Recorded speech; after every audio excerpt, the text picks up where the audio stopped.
This time it's a battle of the current Samsung flagships. Hey, it's Josh Vergara from Android Authority. What's going on, everybody? And this is the Samsung Galaxy Note 3 versus the Galaxy S4.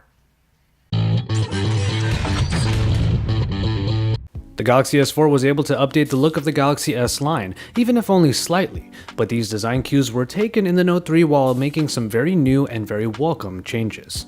Perhaps the best part of the Galaxy S4 was its ability to bump up to a 5-inch screen without making its footprint at all bigger than the Galaxy S3. The rounded look was somewhat done away with for flatter sides and an overall more decisive profile. The button layout is still very much classic Samsung with no real changes here. Glossy plastic was still a thing during the S4's time, however, but that did mean the back cover was removable, giving access to the removable battery and the microSD card slots. Overall, this is one of the best handling 5-inch screens available today, so anyone looking for an accessible feel can look to the Galaxy S4 for just that. The Note 3, on the other hand, took a few of the design philosophies, a flatter overall profile mostly, while marking a new start for Samsung that we were all frankly waiting for. If you were unhappy with the glossy plastic of recent Samsung offerings, this is definitely a phone you want to look out for, with its textured plastic back that mimics leather. Pretty much everything else is the same, especially the button layout, though the S Pen is definitely waiting in its little slot in the lower corner.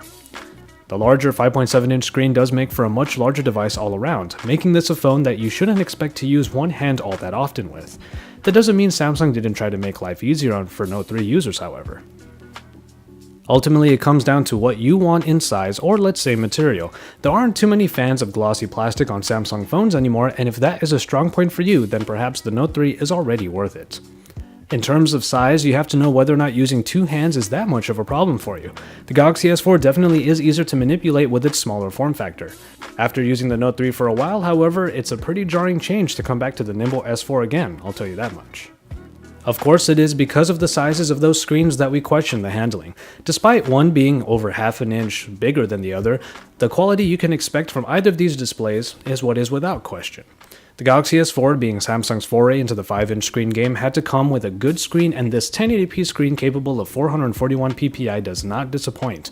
Yes, Super AMOLED displays tend to mean quite a lot of saturation in the colors, but in this new version of TouchWiz, all of this is actually customizable. Nonetheless, the high pixel density makes for great reading experiences and definitely enjoyable media viewing. Blow up that nice display and you get what the Note 3 is packing. Though at 5.7 inches, this is still a 1080p resolution display and the quality very much translates over. The pixel density here does come down to 386 ppi, but that is still okay considering this larger screen will typically end up farther away from your face anyway.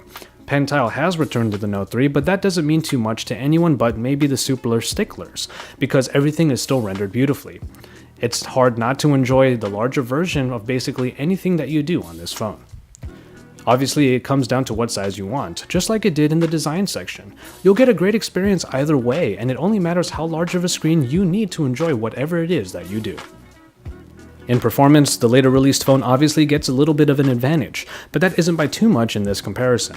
As the Snapdragon processor started gaining steam earlier this year, the Galaxy S4 was sure to come with the then cutting-edge Snapdragon 600 clocked in at 1.9 GHz. This meant smooth and snappy performance backed by the tried-and-true graphics processor in the Adreno 320. 2 GB of RAM helped to make multitasking a breeze. Even months and months after its release, the Galaxy S4 is still just about as reliable as when I first got it. I'm able to get everything I need done on it without really any slowdown. So it's no surprise that the new Galaxy Note 3 continues that tradition, but this time around gets the Snapdragon 800 that gets a speed boost up to 2.3 GHz. That's a mammoth amount of power backed by the updated Adreno 330, and perhaps the most jarring change is the 3 GB of RAM. This is a phone made for multitasking, and with the new enhancements made to the S Pen, of course there had to be some breathing room. All this power is put to good use, and as I keep saying, the only times I see slowdown are when initiated apps try to process everything before they're loaded up. Multitasking is definitely a defining feature of the Note 3, and without all of this power, it wouldn't really go anywhere. Thankfully, it does, and this is as true for the S Penless S4 as well. I won't go into too much detail with the hardware here, as much of the core experience is the same between the two. The base 16GB of storage in the Galaxy S4 and 32GB for the Note 3 is expandable. The removable batteries allow for spares, which is always nice, though the larger 3200 mAh unit in the Note 3 makes for very impressive longevity. Getting over a day's worth on the Note 3 is very much possible, even with pretty much everything about it being bigger.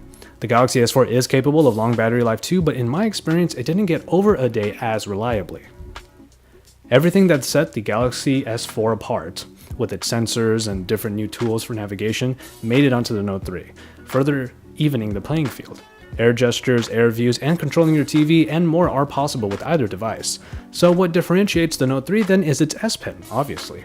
It's the more symmetrical version and nimbler version of the S Pen, and all of its capabilities have been enhanced and made easier for the general user, but we'll get to all of that in the software bit.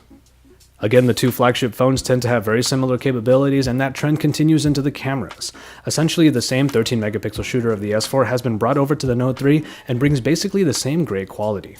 As far as the app goes, all of the new enhancements originally introduced in the S4 also come over, like the drama and eraser modes, though the Note 3 does add in a golf mode. Maybe Samsung knows its demographic a little better than we thought. The main addition in the Note 3 camera is the inclusion of a smart stabilization mode. This is supposed to make low-light pictures better. It's essentially a beefed up night mode, but it doesn't show up in the mode selection and is instead in the settings. Full daylight shots look great without much doubt in either of these cameras. So here's a look at its main differentiator. Stabilization is shown in comparison to the night mode found on the Galaxy S4, and you can see that it gets the job done quite well. Ultimately, you'll get the same great camera experience either way, so pictures should still turn out pretty well no matter which device you pick. TouchWiz, TouchWiz, TouchWiz. The operating system we either love or hate does get a few new enhancements, but ultimately it has retained its look throughout either of these newer releases.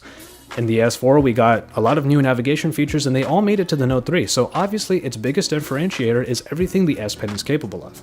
Multi-window, however, did get a bit of an update, as it is able to run two of the same app at once now, and it is able to easily transfer data between the two that are running. As for the S Pen, it got a new Air Command pop-up that gives you access to 5 of its easy-to-access and most-used features.